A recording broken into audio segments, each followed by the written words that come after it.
A gente ouvia muito falar em termos como cobaia, né? E hoje o termo é modelo animal. Não se usa mais o termo cobaia, ele é pejorativo? Não se usa. Por muito tempo, né, cobaia virou sinônimo de qualquer animal de experimentação. A cobaia, na verdade, representa o porquinho da Índia. Foi um dos animais mais utilizados no passado. Então, muitas pesquisas de sistema digestivo, de neuro, e aí no fim, muitos outros modelos, né, principalmente os ratos e camundongos, tomaram, né, o lugar da cobaia, por vários motivos, só que ficou um sinônimo de qualquer animal de experimentação ser uma cobaia. Então isso se tornou pejorativo mesmo, porque sempre teve uma conotação negativa. Então a gente não usa o termo cobaia, a gente usa animal de experimentação. Pode ser ciência. Um bate-papo descontraído sobre os principais temas da atualidade. O podcast da Unifesp. Olá, pessoal! Estamos começando o Pode Ser Ciência. Eu sou a Rosângela Martins. E eu, a Juliana Mastrulo. Você já se perguntou como os animais são utilizados e tratados na pesquisa científica? No episódio de hoje, Emiko Hirata, docente do campus São Paulo e vice-coordenadora da Comissão de Ética no Uso de Animais da Unifesp, conversou com a gente sobre o assunto. Ela vai explicar a importância e os motivos da utilização animal nas pesquisas, os cuidados, metodologias alternativas e as normas a respeito. Animais na pesquisa científica. Este é o nosso tema de hoje.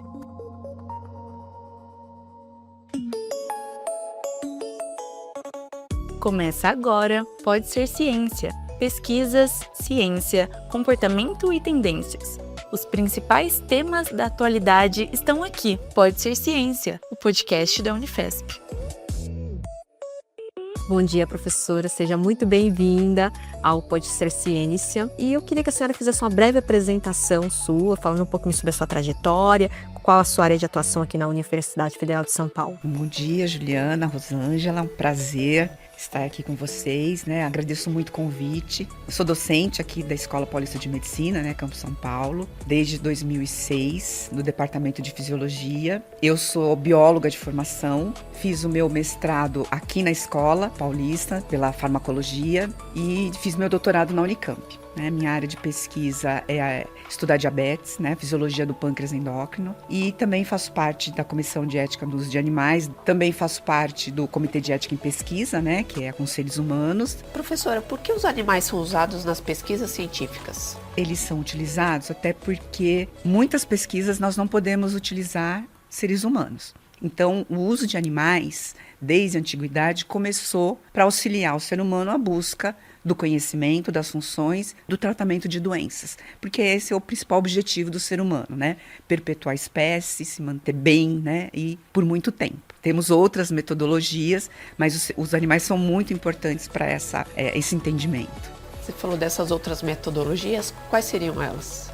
Então, a gente chama hoje de métodos alternativos, né? Qualquer metodologia que você possa substituir o animal, mas do mesmo jeito que a experiência com o animal, que ele te dê resultados precisos e seguros. Então, podem ser métodos in vitro, culturas de células, por exemplo, in sílico, softwares, né, algoritmos, né, estudos computacionais que você consiga simular algum evento. Hoje em dia a gente tem chip on organ, né, que é um órgão feito num chip, né, num dispositivo eletrônico que você pode mimetizar partes do órgão, simuladores artificiais. Então, sempre que é possível você ter um método alternativo validado, o pesquisador tem que utilizar. Obviamente que nem tudo é possível responder, né, com esses métodos. Os animais ainda, né, são extremamente importantes porque eles conseguem responder mais perguntas, funções, né, do organismo como um todo, que outras metodologias ainda não conseguem. Queria saber esses métodos alternativos, como que eles são descobertos? Feito alguma comparação com algum teste anterior ou surge do zero? Geralmente tem uma comparação, né, utilizando, né, o modelo animal, aí estabelecimento de uma alternativa, por exemplo, membranas, derme, pele artificial. Tem muito conhecimento já sobre alguns sistemas e aí se compara para ver se a resposta foi adequada, semelhante, né, à semelhança do animal. E aí vai para o CONSEA, para o RENAMA, para a validação de métodos alternativos. sendo aprovado por vários especialistas da área, aí ele se torna um método validado. Você falou do uso de células. São células humanas que já tiram ou já de algum animal específico que aí daria para reproduzir o que seria o organismo humano? Pode ser dos dois, tá? Então aí, quando você usa uma cultura de célula, obviamente ele veio de um organismo vivo e ele se perpetua, né? Você pode fazer o que a gente chama de linhagem permanente, né? Imortalizada. Você consegue reproduzir e duplicar isso eternamente, em condições adequadas, obviamente.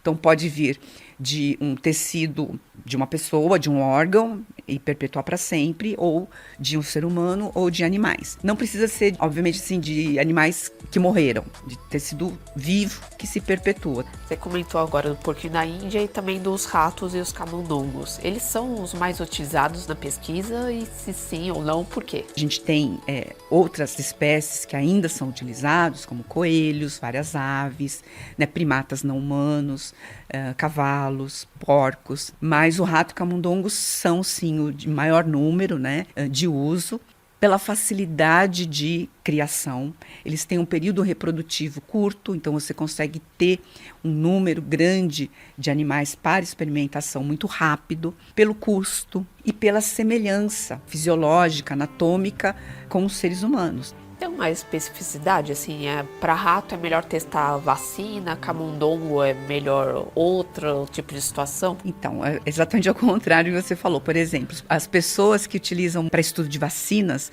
utilizam essencialmente camundongos, né? Certamente porque toda a resposta imunológica dele deve ser mais factível, uma resposta melhor e mais semelhante ao ser humano, né? Para ratos, nós estudamos comportamento, não que não possa ser feito com camundongo, mas normalmente se estuda em ratos comportamento, toda a questão fisiológica, né, conhecimento dos órgãos, dos sistemas, né, cardiovascular, renal, endócrino, se utiliza muito os ratos. Só mais uma coisinha que você falou do outro. Os ratos camundongos são mais parecidos com os seres humanos. Eu pensei, e o macaco?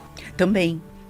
Só que eles não estão nessa linha de mais utilizados. Não estão por várias questões, né? Para você manter um biotério de macacos, por exemplo, né, seria uma área muito maior, outras condições, você tem uma regulamentação específica para cada espécie de você ter essa estrutura, né? Então, obviamente que o primata não humano é muito mais parecido com a gente, mas por vários aspectos, né? Então, assim, se utiliza muito menos os primatas não humanos, os macacos.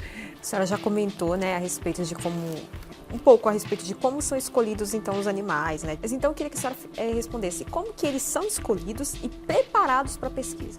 A primeira coisa que qualquer pesquisador tem que fazer, né? Ele tem que ter um tempo para entender o seu projeto, a sua pergunta, né? A coisa principal é a pergunta que você faz. Ela tem que ser relevante, ela tem que trazer um benefício. Depois que você tem essa pergunta, que você, né, se fundamenta isso, aí você tem que se perguntar, como eu vou responder isso? Eu preciso usar animais? Então essa é a primeira pergunta. Existem métodos alternativos, né? Então depois de você esgotar todas as suas possibilidades em métodos alternativos, você chega à conclusão que você precisa usar um animal. Qual animal? Então você tem que entender a fisiologia do seu animal. Por exemplo, macacos, né? Você poderia utilizar? Posso utilizar. Seria muito importante, por exemplo, interessante, teria uma resposta adequada. Mas eu tenho como manter esses macacos?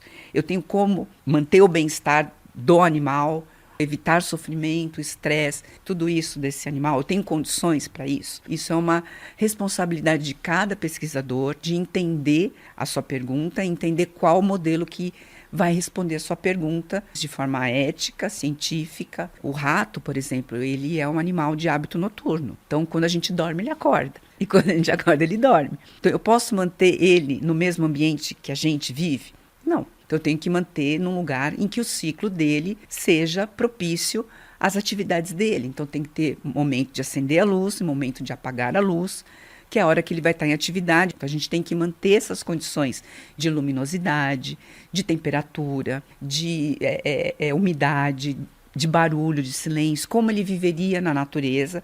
A gente tem que manter essas condições, né, num lugar específico que a gente chama de biotério. As instalações, hoje em dia, elas têm uma normativa que a gente tem que seguir, está prevista por lei. E aí, Tá gostando do episódio? Se inscreva nos canais e receba notificações dos próximos. Pode Ser Ciência, o podcast da Unifesp. Todo episódio do podcast a gente abre uma caixinha no Instagram, né? E ali a gente tem a participação do nosso seguidor, né? A gente deixou uma pergunta lá, o que você sabe sobre o uso de animais na pesquisa científica. Alguns não sabiam nada ou pouco sabiam, como o Arquimede, a Jaqueline Freitas, Pavanelli Sandra. Já o Miele diz que os animais são usados como material de testes de muitos remédios e cosméticos. Então, quais os tipos de pesquisas científicas os animais são utilizados? Olha, para medicamentos, sim. Por exemplo, quando você tem um medicamento novo, antes de você ir para a fase clínica, né, fase 1 com o ser humano, tem que ter tido a fase pré-clínica, toda a questão de segurança, estudo in vitro, de dose e depois em animais, e aí sim passa para o ser humano. Até porque a Anvisa até hoje em dia, ela aceita petições de trabalhos clínicos que utilizaram algum método alternativo validado. Quando não tem esse método alternativo validado, tem que fazer uso de animal, sim.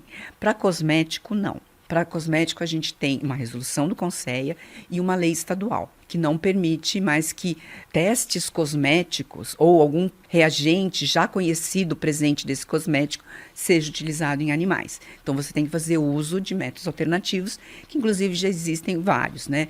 Pele artificial, tem alguns que simulam a córnea, porque muitos testes eram feitos em córnea de coelho. Quais as descobertas científicas a partir dos usos animal você pode destacar? Assim, você acha mais interessante, o que foi mais importante? Se a gente pensar uma coisa relativamente recente, foi Covid. Então, assim, o desenvolvimento das vacinas, né, foram coisas assim, né, assim, incontestáveis, né, no mundo. Então, isso veio de uso de animais, né? Continuam os testes com animais para vacinas. Tem bastante coisa na área da oftalmologia, estudos que usaram camundongos e cães também para um tipo de cegueira em crianças, né? Para Alzheimer, né? Assim, nanopartículas que parece, pelo menos do projeto, do estudo lá com camundongos, teve uma melhora muito significativa na memória daqueles animais. Vacina da varíola, né? Os tratamentos para HIV, vários medicamentos para câncer. Todos eles utilizaram animais, todos eles. E quais são as etapas dos testes envolvendo os animais na pesquisa? Primeira coisa é você conhecer o seu animal, saber se ele responde ao que você quer, né? Então, se ele tem aquela especificidade, um sistema imunológico adequado, se é uma questão de comportamento, se é um tipo de animal que exibe esse tipo de comportamento. Quando você adquire o animal, você tem que ter uma instalação adequada, você tem que fazer aquela ambientação do animal, manter ele de forma social, com seus pares, se necessário. Se você precisa fazer uma cirurgia, por exemplo. Então, o que você precisa, que etapa, o que você tem que prover para o animal? Toda a questão analgésica, anestésica, todo trans e pós-operatório. Você tem que acompanhar os parâmetros fisiológicos como se fosse um paciente. Então, você tem que ter todo esse cuidado, você tem que visitar seu paciente, né, todos os dias. Né? Então, você tem que acompanhar se ele come, se ele bebe. Nós também fazemos a visualização do bem-estar por uma escala que a gente chama a escala de Grimace, que são os aspectos, assim, visuais, né? Desde Charles Darwin, ele já falava que os animais exibem expressões de dor, né? Então, você tem que já olhar e falar assim, puxa vida, parece que ele não está adequado, né? Então, a gente tem essa escala. Então, por exemplo, vocês já devem ter visto até com o seu próprio pet, seu animal de estimação, se ele está com dor, ele fecha o olhinho, ele aperta, ele fica contraído, então a expressão dele muda, né? Às vezes, secreção ocular, o pelo fica arrepiado, né? Essa região aqui das vibriças, né? Dos bigodinhos, né? Pode ficar inchada ou então retraída, né? Então, isso significa que ele está com dor. Se ele fica muito quietinho, né? Então, ele não tem aquele movimento dentro da caixa, né? Isso serve para todos os animais, né? Então, a gente tem escala de dor para todos os animais, né? Então, você tem que acompanhar o seu animal para todos os procedimentos para ver se o seu procedimento não está levando, né, a um sofrimento excessivo. Então, você acompanha.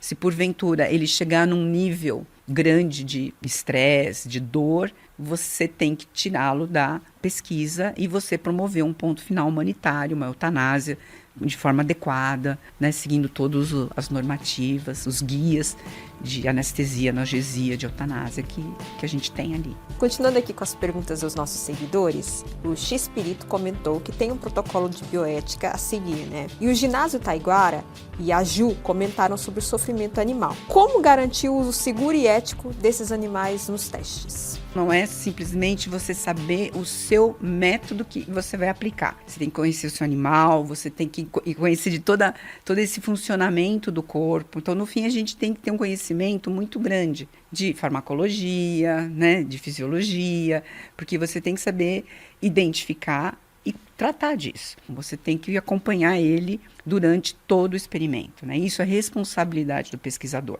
Faz parte, inclusive, de todo o conhecimento, desenvolvimento do aluno, seja iniciação científica, mestrado, doutorado, de estar junto, de conhecer todos os procedimentos que ele vai fazer, inclusive com os animais.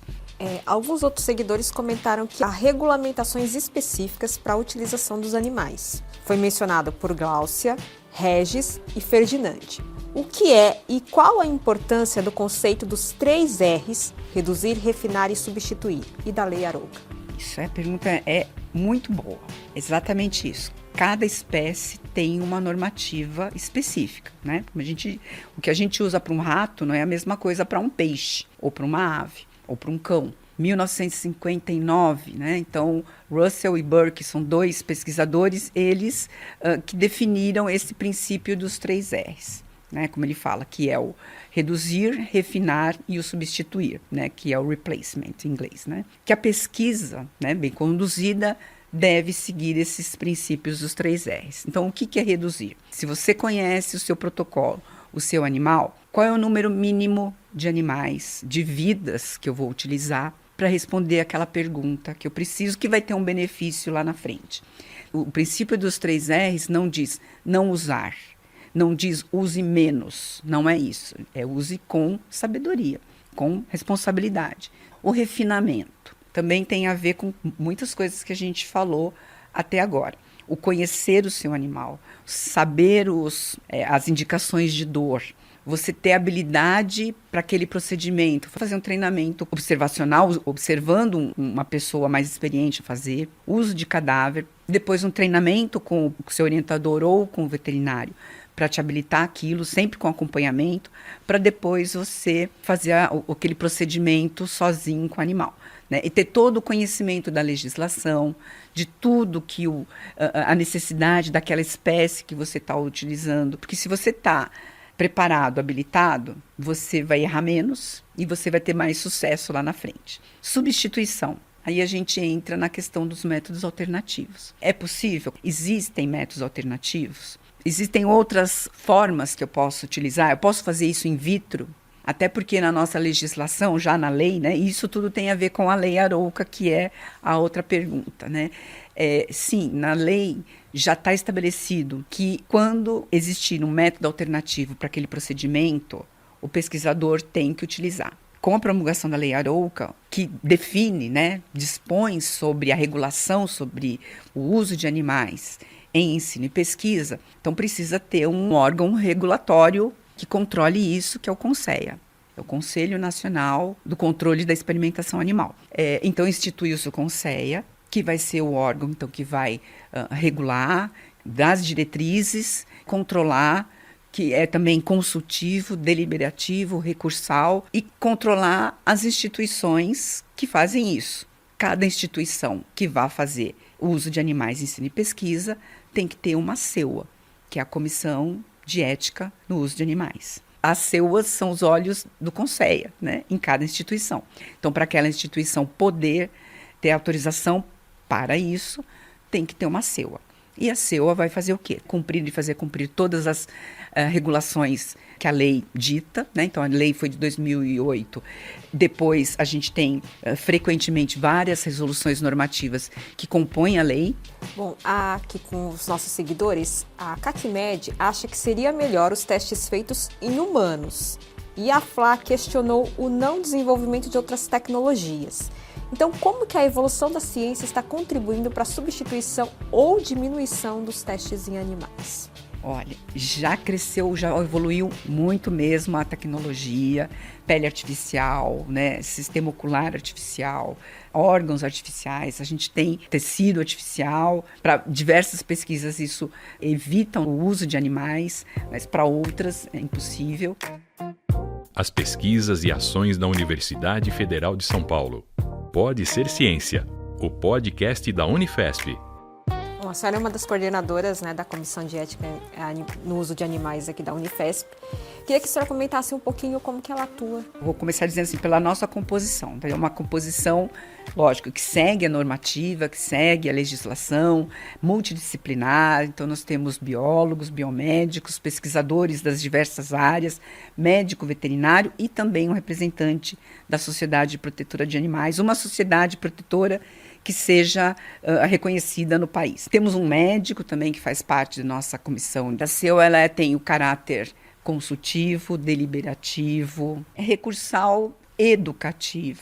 A gente tem a questão educativa e orientativa dos nossos guias para ajudar o pesquisador, o aluno, a elaborar o seu protocolo científico, e também essa questão do auxílio do próprio pesquisador, né? A gente tem um manual do pesquisador, tudo que ele precisa até fazer para submissão, né? Então, um passo a passo de como preencher o formulário, para que fique tudo dentro da normalidade, da legislação, protegido por lei. Então, quando passa pelo Comitê de Ética em Pesquisa ou pela CEUA, significa que aquele projeto ele está amparado pela lei. Você faz parte também da organização ali do curso de extensão para a utilização de animais em ensino e pesquisa científica. Você pode falar um pouco sobre esse curso, como surgiu a ideia, inscrições? Então, esse curso, ele já estava assim, em ideia há muito tempo.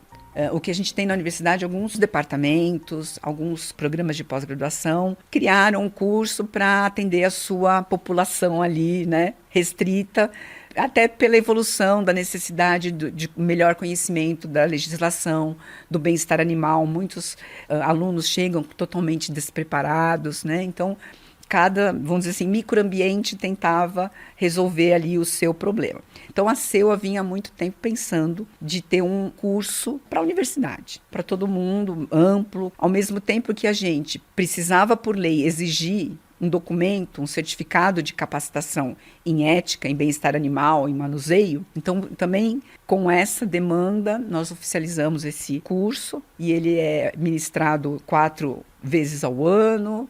Não temos um número de vagas muito grande, são 150 vagas. E nesse curso a gente mostra o quê? Toda a legislação, manuseio, questões sanitárias, métodos alternativos, anestesia, analgesia. Então, se uma pessoa de outra área tiver interesse, ele pode se inscrever, não tem pré-requisito, totalmente gratuito, totalmente assíncrono, né, AD. Quer falar um pouquinho do evento que vocês vão ter também? Sim. Tem um evento chamado BRED, Biomedical Research Awareness Day. É o Dia da Consciência da Pesquisa Biomédica.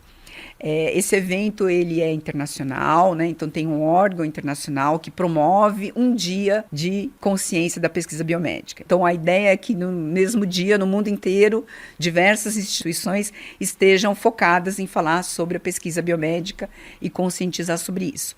Por conta da nossa agenda, nós marcamos para o dia 14 de maio. Vai ser um dia inteiro de reflexão sobre a legislação, né, os órgãos de controle, a promoção de um projeto, o que a gente precisa além da bancada, um projeto bem escrito, bem fundamentado, estudo do N amostral, né, do tamanho da sua amostra, questões também, reflexão sobre as questões ético-políticas, né, a gente vai fazer uma reflexão muito além do que é técnica. Professora, muito obrigada. Agradecemos sua participação, muito importante essa conversa para desmistificar vários pontos aqui do uso de animais na pesquisa científica. Agradecemos, muito obrigada.